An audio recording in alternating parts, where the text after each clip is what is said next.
On today's episode of Locked On 76ers, Furkan Korkmaz of the 76ers has requested a trade, according to my partner, Keith Pompey. We'll talk about what that means for the Sixers, Korkmaz, and the team overall ahead of the trade deadline. Next, right here, Locked On 76ers. You are Locked On 76ers, your daily Philadelphia 76ers podcast. Part of the Locked On Podcast Network, your team every day.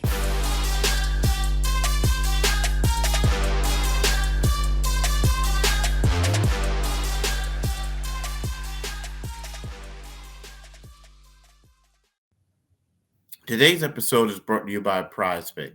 First-time users can receive a 100% instant deposit match up to $100 with promo code LOCKEDON.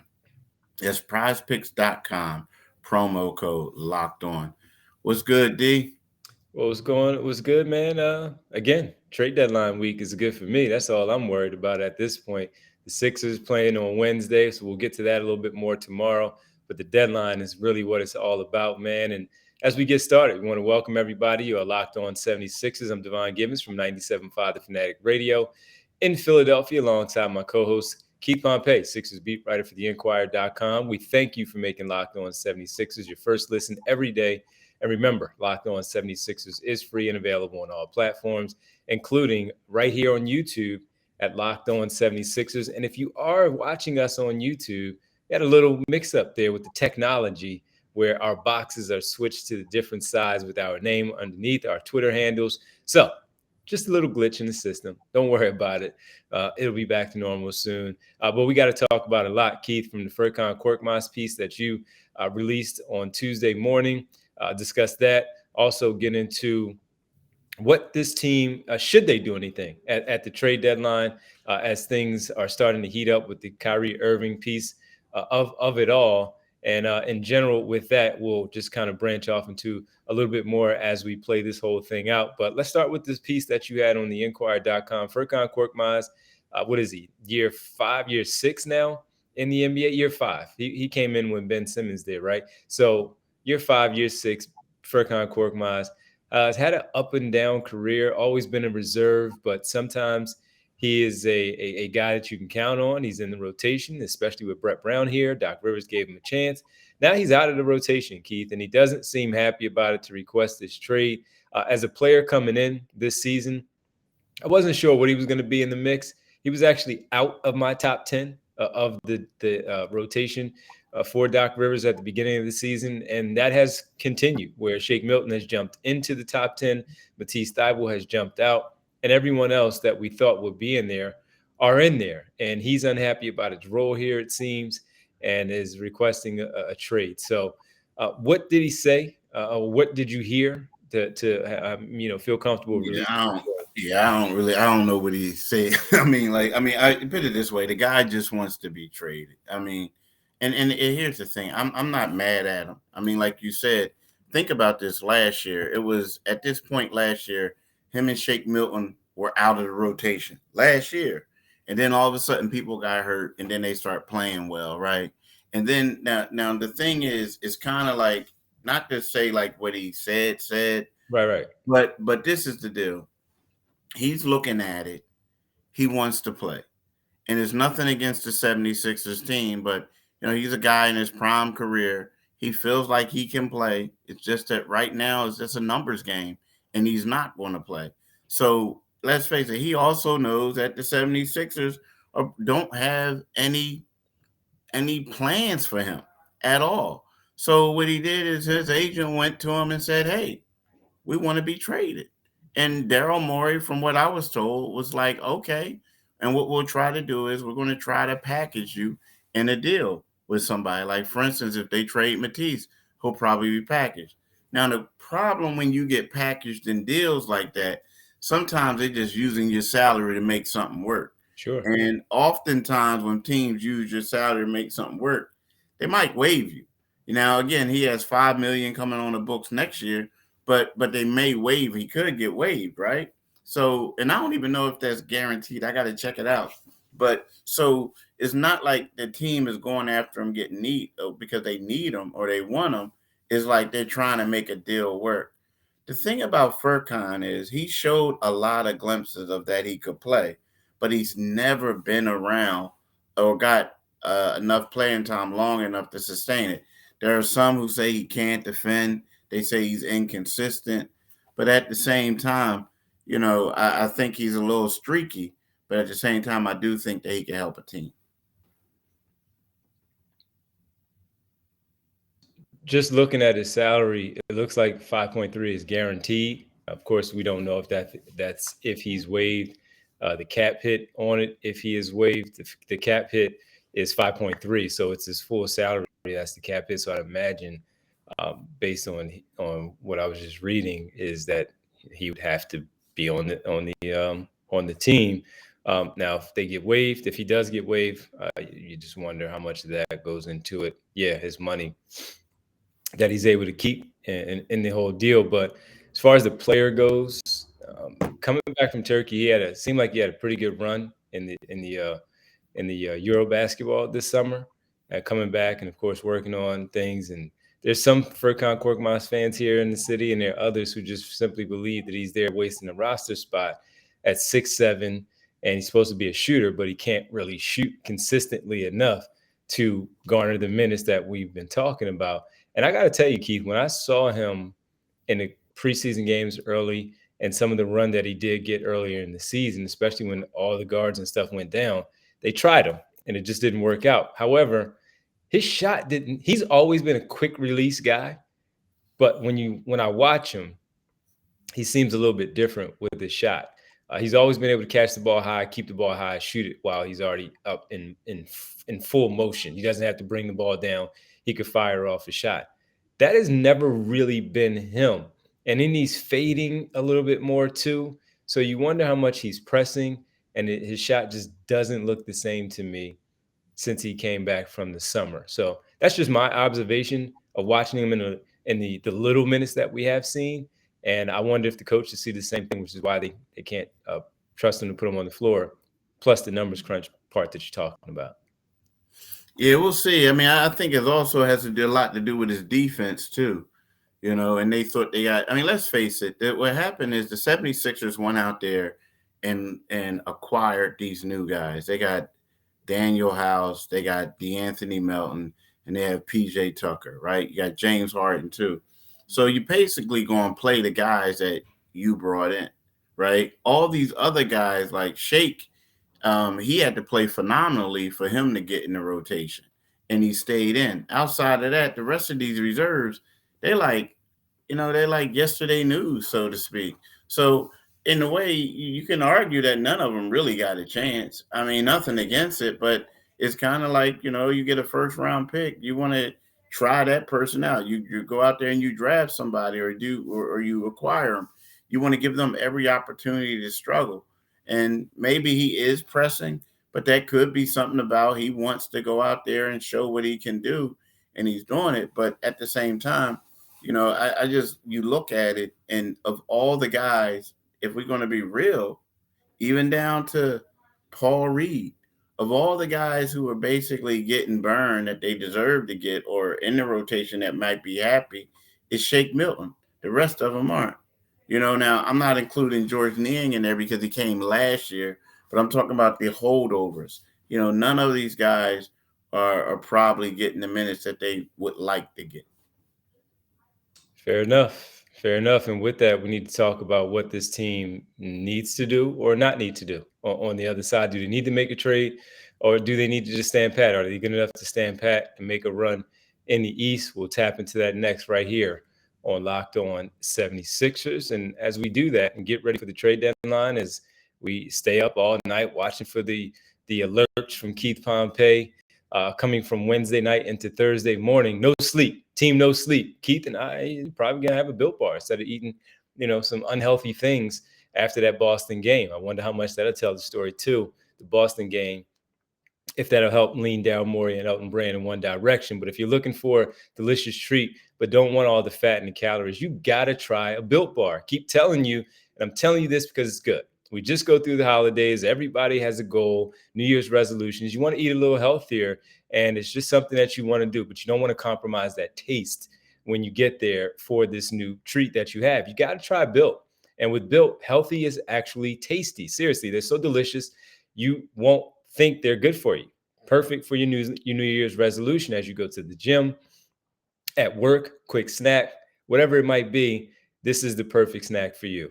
What makes Built bars so good? Well, for starters, they're covered in 100% real chocolate. That's right, 100% real chocolate. So you don't have to get away from the chocolatey taste that you like. And they come in these great flavors like churro, peanut butter brownie, and coconut almond.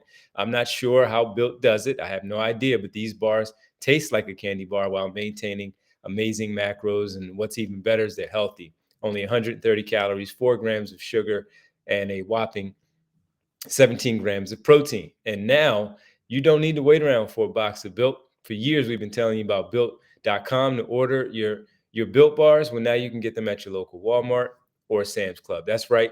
Head to your nearest Walmart today, walk to the pharmacy section, and grab yourself a box of Built bars. I saw them in there recently. Even though I can just say, hey, just get some from Built.com, I picked up a box from the Walmart. You can pick up a 4-bar box of cookies and cream, double chocolate, or coconut puffs. I went with the cookies and cream. Seemed like it's worked out so far for me. If you're close to a Sam's Club, that's better for you. Run in, grab a 13-bar box with our hit flavors, brownie batter and churro. You'll thank me later. All right, welcome back. Locked On 76ers. That's Keith Pompey. I'm Devon Givens. Thank you for making Locked On 76ers your first listen. For your next listen, check out the Locked On Now podcast, nightly recaps of every NBA game with analysis from our local experts. It's free and available wherever you get your podcast. Keith, does this team need to do something? Do they need to do something, or are they good enough where they can stand pat and make a run in the Eastern Conference? You know, I used to think that they were dangerous enough to stand pat and make a run. But now I think that they need to at least make a move in the buyout market. I think they need a backup big. I mean, if we look at this game, the last one that they had when they played New York, it was kind of reminded me of when they played the Utah Jazz. And what I mean by that is it was like, remember how when they played the Utah Jazz and Joel had those 59 points? But the thing about it is he needed all 59 for them to win, right? And he needed to be on the court for them to win because every time he came out, they went on a run. And it seems like that's what's been taking place recently. I mean, we talked about it yesterday, Montrezl Harrell's plus minus. I mean, I believe he was a minus 15 in 3 minutes of action, right? So it's one of those things where the Sixers, they need a center. They do. They need a guy, a traditional type center. And there's nothing against Trez. He's only 6'7".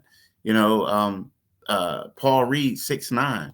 They're power forwards. And traditionally they would be power forwards. So I look at these guys and I think they just need a little upgrade that's going to help them out on the defensive end. And that's something they need to do via trade, if not free agency.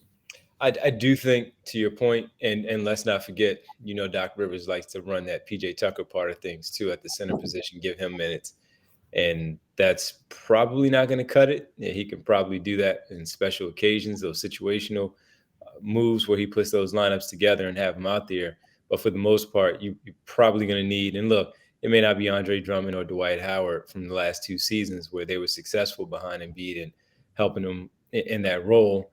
And it may not be a big name coming in or a familiar name coming in, as we talked about on Monday's podcast.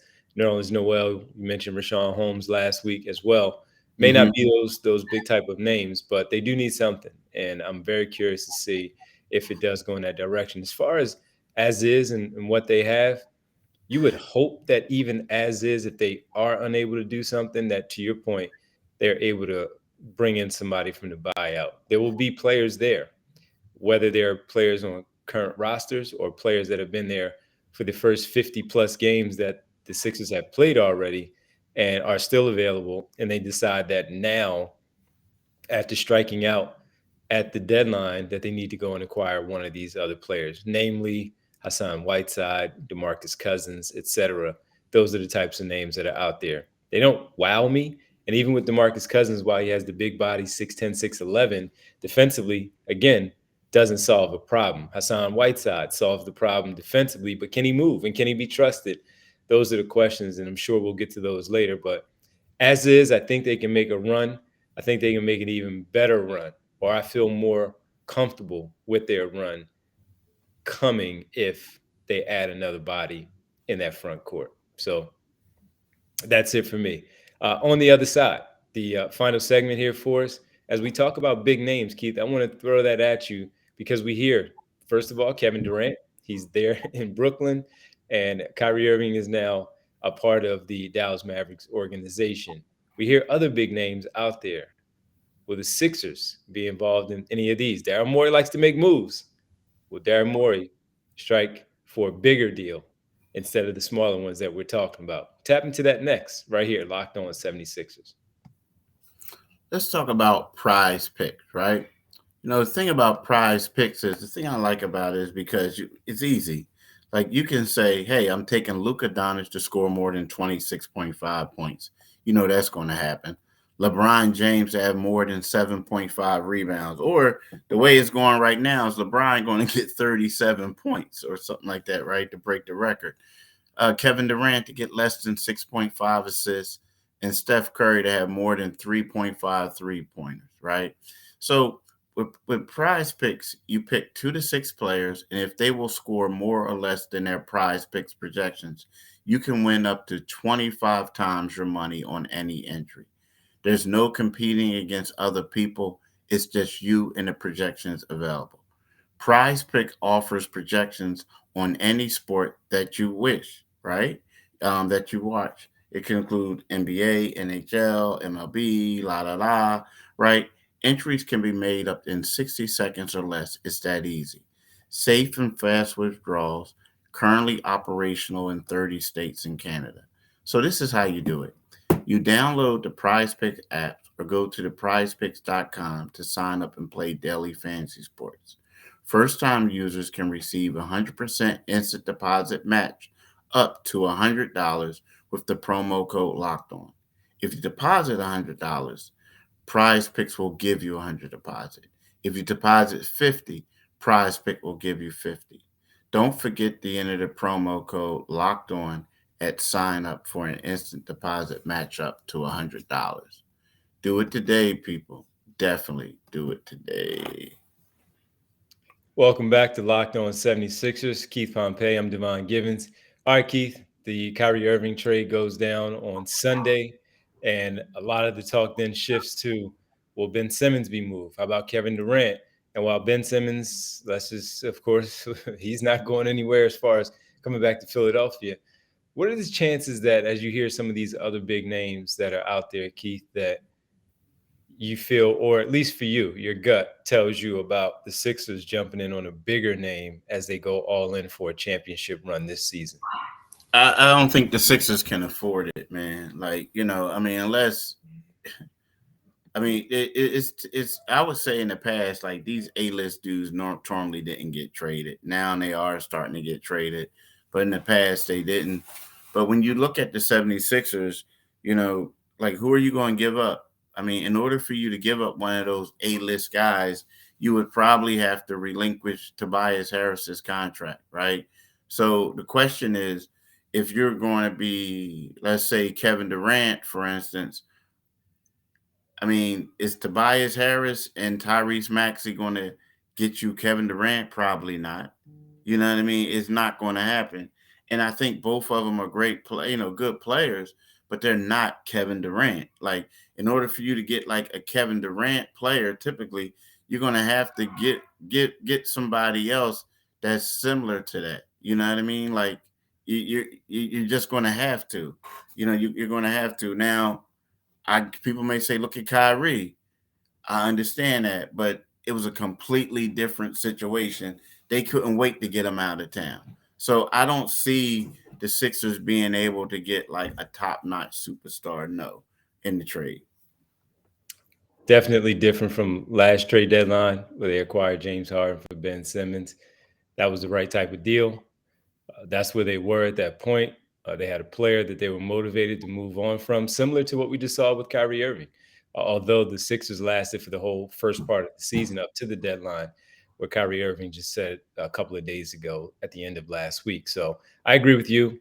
They will not be in the mix for any of these other big names. I mean, you see others like OG Anunoby, familiar name, Pascal Siakam, even Fred VanVleet, Gary Trent. Their whole starting five outside of Scotty Barnes is said to be available. But I just don't see the Sixers, to your point, being in the mix for any of that, because why would, with all due respect to Tobias Harris, based on their trajectory of why they're making the move, would Harris fit their trajectory? Unless they decide to move him then elsewhere. And I'm sure if that was the case, then it would happen. But I don't see them in the mix either for any big names, only small things working around the edges to complete this team to make this run to the postseason. So I'm in agreement with you on this one. Yep, I'm in agreement. But trade deadline is always fun. Oh, shucks. See, agreed. Hey, look at that. Look at that. We don't just disagree. We agree on things. So let's see who gonna win the Super Bowl. Let's agree. I think the Eagles actually win it. Uh-huh. I'm not one that just because I'm in Philadelphia says the Eagles are going to win it. No, I give you reasons why I think the Eagles are going to win it. And but it wouldn't surprise me if they lost either, because both teams are the number one seeds in their respective conference. They both belong in this game. And of course, it's a Who's coin. the MVP? Who's the best cool guy? Who has the best quarterback? Which team? Patrick Mahomes is the better quarterback. Yeah, what? Best team. Dude from Philly said that. Best team. I think the Eagles have them on that part because they're more complete. But best quarterback, yeah, Patrick Mahomes is the best quarterback. Yeah. I don't think many people would argue against that. Even if they wanted to argue against that, they wouldn't argue against that. It's okay to be number 2 or top 5. And Jalen Hurts has worked his way into that top 5 conversation this season alone. But yeah, Patrick Mahomes is the number 1. I will say I thought Hurts would win the MVP before he got injured and missed those 2 games. But here we are. And guess what? Whoever doesn't win the MVP, which is not announced yet and won't be announced until later, just go and win the championship. And in this case, I do think the Eagles are my favorite right now. I know the Eagles are my favorite right now in terms of winning. But since you said we disagree or agree, you know what? I don't even know who's going to win. Like you can't ask me that and not answer the question. You can't. You know what? I don't. I kind of think the Eagles probably will. I mean, I keep saying Kansas City just to troll some of my friends and stuff like that. But you know what? It's kind of like every time I look at the Eagles before I watch them play, I always saying they're not that good. Like, you know, you say that, like, nah, I don't think they're that good. I think they're just getting overhyped. And then you see them playing and you see how they dominate, and you're like, well, dang, maybe they are that good. You know what I mean? You always like try to like, nah, they can't beat San Fran. Look at San Fran's defense. You know, look at all the all pros. Yeah, I know they don't have a quarterback, but look at all the all pros they have. And then you say, and you know the Eagles have them too, but at the same time, you know, you look at them, you see them, and you get used to them. So you always think the grass is greener, right? And then you look at Kansas City and the same thing. Pat Mahomes, you know, the coach, all types of stuff, Big Red. And but I think this on the defensive side, yeah, all of them, man. They're great storylines. So, but I do think that the Eagles' pass rush is just, especially with Pat Mahomes. I know he has escapability, but he's coming off of an ankle injury. We don't even know if he's coming off of it. He's probably still experiencing. Yeah. So it's going to be tough. It's going to be tough. It's going to be a good game. I do think it's going to be a close game. I will say that it's going to be a close game. And I think the Eagles come out on top in the end. So, but you know, we can reevaluate things by the end of the week when we wrap up our weekly podcast. But first, we got to thank everybody before we step away for making Locked On 76ers your first listen every day. On our next episode, we'll break down the Sixers and the Celtics, see how they match up in this game on Wednesday. Now, make your second listen Locked On NBA, Locked On experts covering the biggest stories around the league every Monday through Friday in less than 30 minutes. It's free and available wherever you get your podcast. Keith, can you let the good folks know where they can find us? You can find us wherever you can get your podcast at this podcast at, like my man D said. But when you get to our YouTube channel, make sure you click on the Liberty Bell. Just click on that bad boy, and then you get, notifications whenever we come out with our podcast. But tonight, tonight, what you need to do is you need to listen to my man D at the Divine Giving Show from 6 to 10 p.m. And you need to follow my man D on Twitter at DivineG975. You can follow me on Pompey on Sixers, and you can read my stuff in the Philadelphia Inquirer. All right, Keith, I'm not trading you. You're safe this week. You're all good. I know, right? Thursday's going to be a crazy day. You know, D, I'm flying back early Thursday morning. Okay. This stuff. Yeah, you got to be on the ground to make sure you get all your info. Yeah, and then the one thing that people need to pay attention to is pay attention to who doesn't play in Wednesday night's games. Got you. Good point. Yeah. Well, everybody, it's trade deadline week, and there are a lot of people to pay attention to during the trade deadline week. One of them, for sure, of course, for your Philadelphia 76ers information, is Keith Pompey at Pompey on Sixers. So make sure you give him a follow, check him out, read all his work on theinquirer.com to find out what's going on with the basketball team. All right, man. Have a good rest of your Tuesday. Talk to you tomorrow ahead of Sixers Celtics, man. All right, bro. Peace. All right.